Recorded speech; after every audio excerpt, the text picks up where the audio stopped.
Баршаңызға қайырлы күн, каналыма қош келдіңіз. Бүгін сіздерге сүтті қыз деп аталатын торттың рецептімен бөлісемін. Бір жасағаннан шығатын өте жұмсақ және де жасалу жолы да өте оңай, керемет тортты менімен бірге жасап көріңіздер. Бұл тортты мен өзімнің ұлымның туған күніне жасаған едім. Менімен бірге жасап көріңіз. Ең алдымен таза құрғақ ыдысымызға ерітілген сары майымызды немесе маргаринімізді осылай салып аламыз. Үстіне 2 бірдей жұмыртқаны жарып салатын боламыз. Маргаринімді микротолқынды пеште ерітіп алдым. Енді осы 2 заттың үстіне сгущенканы құятын боламыз. Міндетті түрде сгущенкаңыздың сапасы жақсы болсын, яғни қоюын таңдап алыңыздар. Егер де сгущенкаңыздың өте сұйық болатын болса, сіздің корждарыңыз шықпай қалуы мүмкін. Енді миксердің көмегімен осылай өте жай жылдамдықта барлығын жақсылап араластырып аламыз. Ұнымызды алдын ала осылай ыдысқа дайындап қоямыз және үстіне осылай қопсытқышты салатын боламыз. Барлығын салмайсыздар, осылай шай қасықпен толтырып 1 шай қасық ұнның үстіне салып, ұн мен қопсытқышты дәл сол жерде жақсылап бірге араластырып аламыз. Барлығы жақсылап араласқаннан кейін міндетті түрде сиданың көмегімен осылай ұныңызды аз-аздан өткізіп барлығын бірдей салатын боламыз. Құрметті менің көрерменім, менің каналымда өте оңай және де өте тез жасалатын торттардың рецепттері бар. Дәл осы видеоның астына қалдыратын боламын. Барлығын осылай өткізіп аламыз да, миксермен шашырамас үшін ұнымызды осылай алдын ала араластырып аламыз және де ары қарай миксердің жай жылдамдығымен жақсылап араластыратын боламыз. Ешқандай түйіршіктер қалмағанша жақсылап біркелкі масса болғанша араластыратын боламыз. Дәл осы рецептпен жасайтын болсаңыз, сізде тура 6 дана корж шығады және де 22 сантиметрлік формамен пісіретін боласыз. Мінекей бізде осындай әдемі қою масса шығу қажет. Осымен біздің қоспамыз дайын. Енді кезекте бізге осындай покланның пергамент қағазы қажет болады. Міндетті түрде дәл осы поклан қағазын қолданыңыздар. Өте сапалы, ешқандай да жабыспайды. Өзіңіздің пісіріп жатқан формаңызға байланысты кесіп алсаңыз болады. Мен осылай 6 данасын кесіп алдым. 22-ге сәйкес қылып, мінекей енді форманың ортасына салып, осылай бірлет басып қысатын боламыз. Қысқан кезде біздің пергамент қағазымызда осындай із қалады. Осы ізбен біз қазір корждарымызды пісіретін боламыз. Немесе өзіңізге ыңғайлы болатындай қаламен сызып алсаңыздар да болады. Мен осылай 6-тауын алдын ала барлығын дайындап алдым. Енді үлкен ас қасықпен 3 ас қасық осы форманың ішіне құятын боламын. Шамамен 2,5-3 ас қасықтан 6 корж шығатын болады. Барлығына бірдей осылай құйып алыңыздар. Сол кезде сіздің коржықтарыңыздың барлығы бірдей болып піседі. Яғни біреуі жұқа, біреуі қалың болып кетпейді. Қасықпен осылай барлығын әдемілеп жайып шығатын боламыз. Барлығын алдын ала жайып осылай дайындап аламыз. Өйткені біздің коржықтарымыз өте тез піседі. Міндетті түрде 180 градуста 4-5 минут қана ұстап, осылай қызартып, әдемі қылып пісіріп алатын боламыз. Одан қатты көп ұстасаңыз, коржықтарыңыз күйіп кетеді. Мінекей мен барлығын пісіріп алдым. Осылай қызарып, өте әдемі болып шығады. Міндетті түрде асты ешқандай да жабыспайды. Бірінен соң бірін осылай коржықтарымызды 4-5 минут ішінде пісіріп алатын боламыз.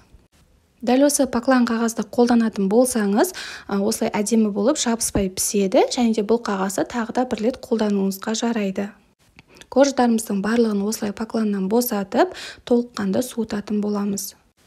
Корждарымыз жақсылап суығаннан кейін өзіңіз қалаған формаға осындай әдемілеп дөп дөңгелек қылып форма жасап алсаңыздар болады. Мен осылай пышақтың көмегімен айналасын кесіп шықтым.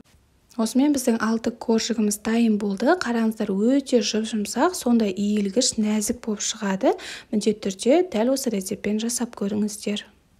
Ендігі кезекте біз кремін дайындаймыз. Ол үшін бізге осындай венчик және венчиктің басы міндетті түрде салқын және де құрғақ болу қажет. Құрғақ салфеткамен осылай басын жақсылап сүртіп шығамыз. Ыдысымызды да морозильнигімізге қойып аламыз 15-20 минутқа.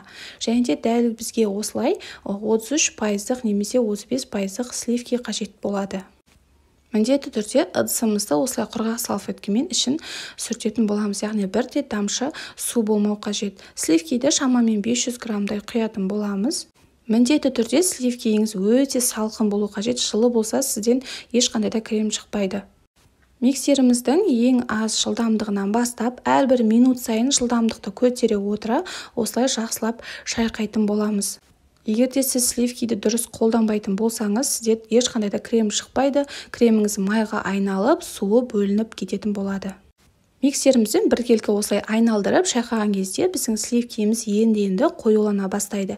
Дәл осы кезде не қосасыз, сливкиге соны қосуыңыз қажет. Яғни шоколад қоссаңыз да, творожный сыр қоссаңыз да, барлығын дәл осы кезде қосасыз. Мен қазір творожный сыр және де сахарный пудра қосатын боламын. Міндетті түрде сахарный пудраны ситадан өткізуіңіз қажет. Егер де сізге 33-35% сливки қол жетімсіз болса, кәдімгі шантипактан жасасаңыздар да болады. Творожный сыр қоспасаңыз да болады, бірақ та дәмі өте керемет болып шықпайды. Егер де творожный сыр қосып, осылай әдемілеп жасайтын болсаңыз, өте дәмді болып шығады. Творожный сыр мен сахарный пудраны қосқаннан кейін де қатты көп шайқамаймыз, барлығын біріктіріп араластыратын боламыз. Міндетті түрде өйткені көп шайқайтын болсаңыз, сіздің креміңіз айтқанымдай майға айналып кетеді. Осындай әдемі крем шығуы қажет, өзінің формасын ұстайтындай. Осымен біздің креміміз дайын болды, корждарымыз да дайын. Ендігі кезекте тортымызды жинайтын боламыз. Дәл осы видеода көріп тұрғандарыңыздай, бірінен соң бірін корждарымыздың арасына әдемілеп кремімізді жағып, әдемілеп жинайтын боламыз. Құрметті менің көрерменім, дәл осы видеоның астына описание бөлімінде толық рецепті граммымен жазып қалдыратын боламын. Сол жерден қарасаңыздар болады. Әрбір коржықтың арасына кремімізді жаққан кезде өзіңіздің көз мөлшеріңізбен салыңыз, яғни біреуінің арасына аз, біреуінің арасына көп болып кетпес үшін. Дәл осылай барлығын әдемілеп жинап шығамыз, ешқандай да артық крем қалмайды. Ең соңғы кремдерді осылай ыдысымыздан барлығын алып, торттың бетіне салып, жан-жағына, жиегіне, бетіне жақсылап жағып шығатын боламыз. Ең алғашында лопатканың көмегімен барлық жеріне жеткізіп жағып шығамыз. Онан кейін осындай тегістейтін құралмен тортыңызды барынша тегістеп шығатын боламыз. Тортыңызды енді холодильникке 2 сағатқа қойып қойсаңыз, креміңіз сіңіп өте дәмді болып шығады. Мінекей менде 2 сағат өтті. Енді осы тортымыздың кремі қатқаннан кейін осындай крошкамен әсемдейтін боламын. Сіздердің өз қалауларыңыз бойынша шоколадпен немесе неше түрлі жеміс-жидектермен әсемдесеңіздер де болады. Мен бұл тортты өзімнің ұлымның туған күніне жасаған болатынмын. Қонақтарға өте қатты ұнады. Негізінде бірінші рет жасасаңызда өте дәмді және жұмсақ болып шығады. Міндетті түрде жасауға сіздерге кеңес беремін. Менің көрерменім, менің видеом ұнаса, менің каналыма тіркеліп, подписация бөлімін басып қойыңыз. Қасындағы қоңырауша белгісін басып қойсаңыз, менің шыққан әрбір жаңа видеом сізге хабарлама болып барып тұрады. Қазақша YouTube каналды қолдап, менің видеома лайк басып, комментарий жазып кетуді ұмытпаңыздар. Өзінің тортым осымен дайын болды. Үйіңізде бар жеміс-жидектермен әсемдесеңіз де болады. Дәл осы менің рецебіммен жасап, балаларыңызды, отбасыңызды қуантыңыздар. Менің каналыма тіркелуді ұмытпаңыз. Алдағы уақытта өте оңай осындай тегін мастер-класстармен бөлісетін боламын. Осымен сіздерге қазір мен торттың ортасын көрсетемін. Өте жұмсақ, сондай өте нәзік болып шығады. Міндетті түрде жасап көріңіздер. Сіздермен бірге болған Гүлзая ас болсын.